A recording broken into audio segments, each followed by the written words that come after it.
देखो यार, अगर तुम लोग मीरो के फैन हो तो ये वीडियो तुम्हारे लिए होने वाले गए, क्योंकि गाइज एईडब्ल्यू में मीरो के रिटर्न होने को लेकर मीरो की तरफ से बहुत ही बड़ी अपडेट आ चुकी है। एईडब्ल्यू में मैट हार्डी के कॉन्ट्रैक्ट के ओवर होने के बाद हार्डी ने एईडब्ल्यू के साथ उनका सिचुएशन रिवील कर दिया है। तमा तोंगा के डब्ल्यूडब्ल्यूई को ज्वाइन करने के बाद तमा तोंगा के ब्रदर भी पॉसिबली डब्ल्यूडब्ल्यूई को ज्वाइन करने वाले गए। एईडब्ल्यू के नेक्स्ट वीक के रैंपेज शो को एईडब्ल्यू सैटरडे को ब्रॉडकास्ट करेगी। तो गाइज वहीं विल ऑस्प्रे के सीएम पंक के मॉक करने को लेकर और एईडब्ल्यू के ऑल इन के फुटेज एडिट होने को लेकर बैक स्टेज से बहुत बड़ी अपडेट आ रही है। तो गाइज चलिए बिना किसी देरी के शुरू करते हैं इस वीडियो को। और गाइज सबसे पहले बात करेंगे एईडब्ल्यू के डायनामाइट शो की। वेल गाइज ये बात तो हम सभी लोगों को याद है, एईडब्ल्यू के इस हफ्ते डायनामाइट शो के ऊपर एईडब्ल्यू के अंदर हमें यहाँ पर जहां विल ऑस्प्रे ट्रिपल एच को मॉक करते हुए दिखाई दिए, वहीं एईडब्ल्यू के डायनामाइट शो के ऊपर हमें यहाँ पर ऑल इन का ब्रॉल फुटेज देखने को मिला। और गाइज अब यहाँ पर इन दोनों ही चीजों को लेकर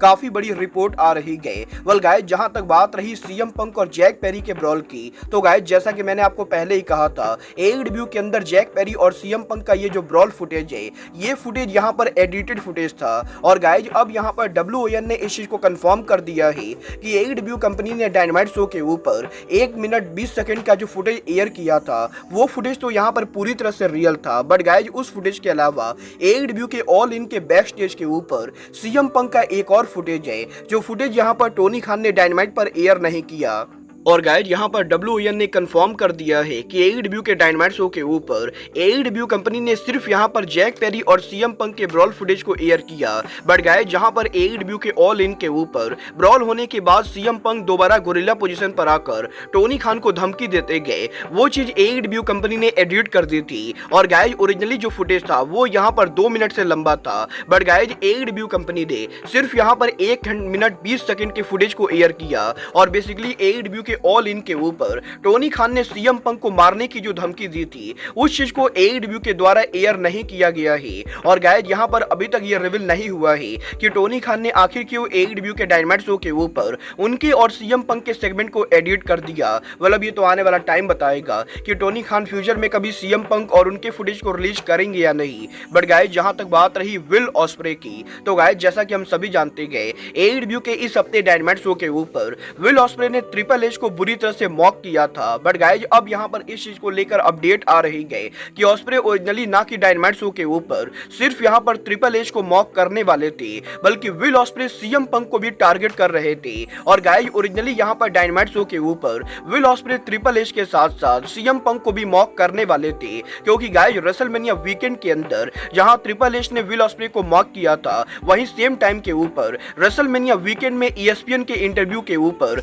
सीएम पंक ने भी विल ऑस्प्रे और ऑल इन के अटेंडेंस को मॉक किया था। और गाइज क्योंकि एईडब्ल्यू के ऑल इन के बाद विल ऑस्प्रे ने ऑल इन के अटेंडेंस को लेकर टैटू बनवाया था, तो गाइज इसीलिए रेसलमेनिया वीकेंड के ऊपर सीएम पंक ऑस्प्रे के टैटू का मजाक उड़ाते गए। और इसीलिए ऑस्प्रे ओरिजिनली डायनामाइट शो के ऊपर ट्रिपल एच के साथ साथ सीएम पंक को भी मॉक करने वाले थे। बट गाइज यहाँ पर लास्ट मिनट के ऊपर एईडब्ल्यू के मैनेजमेंट ने ऑस्प्रे को यह क्लियर कर दिया कि वो यहाँ पर ट्रिपल एच को तो मॉक कर सकते गए, बट वो यहाँ पर सीएम पंक को मॉक नहीं करेंगे। और एईडब्ल्यू के मैनेजमेंट के मॉक मना करने के बाद विल ऑस्प्रे ने उनके प्रोमो के अंदर सिर्फ यहां पर ट्रिपल एच को मॉक किया, ना कि सीएम पंक को। वेल गाइज मुझे यहां पर पर्सनली नहीं लगता है कि एईडब्ल्यू कंपनी को उनके टेलीविजन के ऊपर अब यहां पर और सीएम पंक के नेम को मेंशन करना चाहिए, क्योंकि गाइज इससे यहां पर उल्टा सीएम पंक को पॉपुलैरिटी मिलेगी और एईडब्ल्यू को इससे कोई भी फायदा नहीं होने वाला है। बट गाइज जहां तक बात रही डब्ल्यूडब्ल्यूई और एईडब्ल्यू की, तो गाइज अब मैं आपको बता दूं, डब्ल्यूडब्ल्यूई के अंदर एनजेपीडब्ल्यू सुपरस्टार तमा तोंगा के डेब्यू होने के बाद एनजेपीडब्ल्यू का एक और सुपरस्टार पॉसिबली डब्ल्यूडब्ल्यूई में ज्वाइन करके ब्लड लाइन को ज्वाइन कर सकता है। वेल गाइज ये रेसलर और कोई नहीं बल्कि तमा तोंगा के ब्रदर हीको लियो है। वेल गाइज अगर आप लोग को एनजेपीडब्ल्यू को फॉलो करते हो तो आप लोग को ये बात मालूम होगी कि हीको लियो पिछले 2 सालों से एनजेपीडब्ल्यू के लिए काम कर रहे गए और वो यहाँ पर करंटली एनजेपीडब्ल्यू के अंदर गोरिल्ला ऑफ डेस्टिनी के मेंबर है। बट गाइज यही अब हीको लियो के कॉन्ट्रैक्ट को लेकर बैक स्टेज से बहुत बड़ी अपडेट अपडेट आ रही है गाइज। यहाँ पर हीको लियो करंटली एनजेपीडब्ल्यू के अंदर जिस कॉन्ट्रैक्ट के अंदर काम कर रहे गए वो कॉन्ट्रैक्ट यहाँ पर अब से मात्र 4 महीनों के अंदर 2 महीनों के अंदर ओवर होने वाला है। और गाइज जून 2024 के अंदर हीको लियो के एनजेपीडब्ल्यू कॉन्ट्रैक्ट एक्सपायर होने के बाद वो यहाँ पर फ्री एजेंट बनने वाले गए। और क्योंकि डब्ल्यूडब्ल्यूई के अंदर करंटली ब्लड लाइन को लेकर काफी तगड़ी स्टोरी लाइन चल रही है, तो इस चीज के अच्छे खासे चांसेस है कि तमा तोंगा के ब्लड लाइन को ज्वाइन करने के बाद पॉसिबली हीको लियो भी डब्ल्यूडब्ल्यूई को ज्वाइन करेंगे और वो भी पॉसिबली ब्लड लाइन को ज्वाइन करेंगे। मतलब ये तो आने वाला टाइम बताएगा कि जून में तमा तोंगा के ब्रदर हीको लियो के कॉन्ट्रैक्ट के ओवर होने के बाद वो भी तमा तोंगा की तरह ब्लड लाइन को ज्वाइन करते हैं या नहीं। बट गाइस जहां तक बात रही ज्वाइन करने की, तो गाइस यही मैट हार्डी के एईडब्ल्यू में कॉन्ट्रैक्ट के ओवर होने के बाद अब मैट हार्डी कौन सी कंपनी ज्वाइन करेंगे, इसको लेकर हार्डी की तरफ से काफी बड़ी अपडेट आ चुकी है। गाइस यहां पर मैट हार्डी ने यह कंफर्म कर दिया है कि मैट हार्डी के एईडब्ल्यू कॉन्ट्रैक्ट के एक्सपायर होने के बाद वो करंटली मल्टीपल कंपनीज के साथ नेगोशिएट कर रहे गए और इनके अंदर यहां पर एईडब्ल्यू कंपनी भी शामिल है। और गाइस हार्डी ने यह क्लियर कर दिया है कि इंटरनेट के ऊपर ये जो रूमर चल रही है कि मैट हार्डी ने एईडब्ल्यू के कॉन्ट्रैक्ट ऑफर को रिजेक्ट कर दिया है, ये बात यहां पर बिल्कुल ही गलत है। क्योंकि गाइस मैट हार्डी अब भी एईडब्ल्यू के मैनेजमेंट से बात कर रहे गए और एईडब्ल्यू के साथ साथ मैट हार्डी एईडब्ल्यू के बाहर भी काफी सारी कंपनीज के साथ नेगोशिएट कर रहे गए और बहुत ही जल्द मैट हार्डी पॉसिबली किसी कंपनी को ज्वाइन करेंगे। मतलब ये तो आने वाला टाइम बताएगा कि हार्डी यहां पर एईडब्ल्यू, डब्ल्यूडब्ल्यूई, टीएनए और एनजेपीडब्ल्यू में से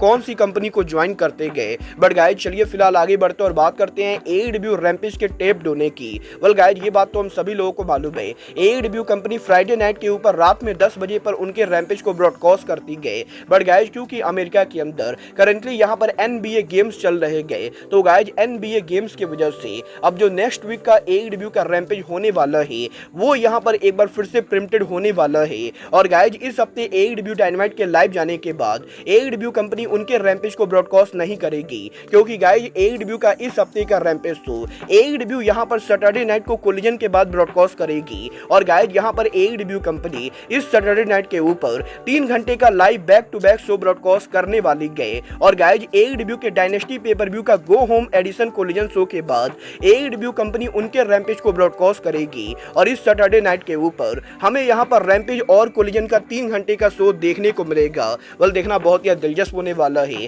कि एईडब्ल्यू के कल यहाँ पर 3 घंटे के लाइव शो के बाद अब एईडब्ल्यू कंपनी अगले हफ्ते जब लाइव 3 घंटे का शो करती गए तो गाइस कोलिजन और रैम्पेज को कितनी व्यूअरशिप मिलती गए। बट गाइस चलिए फिलहाल आगे बढ़ते और बात करते हैं एईडब्ल्यू के farmer TNT champion, God favourite champion Miro की। वेल गाइस अगर बात करें यहाँ पर मीरो की, तो गाइस ये बात तो हम सभी लोगों को मालूम है, एईडब्ल्यू के वर्ल्ड एंड पेपर-व्यू के ऊपर मीरो के अंद्रादे एल इडोलो को बीट करने के बाद जहां अंद्रादे ने एईडब्ल्यू को लीव करके डब्ल्यूडब्ल्यूई को ज्वाइन किया, वहीं मीरो एईडब्ल्यू के टेलीविजन से ऑफ एयर चले गए और 4 महीनों तक एईडब्ल्यू से गायब रहने के बाद फाइनली इस हफ्ते मीरो ने एईडब्ल्यू के अंदर उनके रिटर्न सिचुएशन को लेकर काफी बड़ी अपडेट दे दी गई, जहां पर मीरो ने यह कंफर्म कर दिया है कि वो यहां पर पिछले काफी महीनों से उनकी एल्बो इंजरी से गुजर रहे थे और वो यहां पर अब भी इंजरी से सफर कर रहे गए। बट गाइस बहुत ही जल्द मीरो की इंजरी हील होने वाली गए और वो यहां पर एईडब्ल्यू के टेलीविजन के ऊपर बहुत ही जल्द उनका रिटर्न करेंगे। और गाइस मीरो ने फैंस से ये प्रॉमिस किया है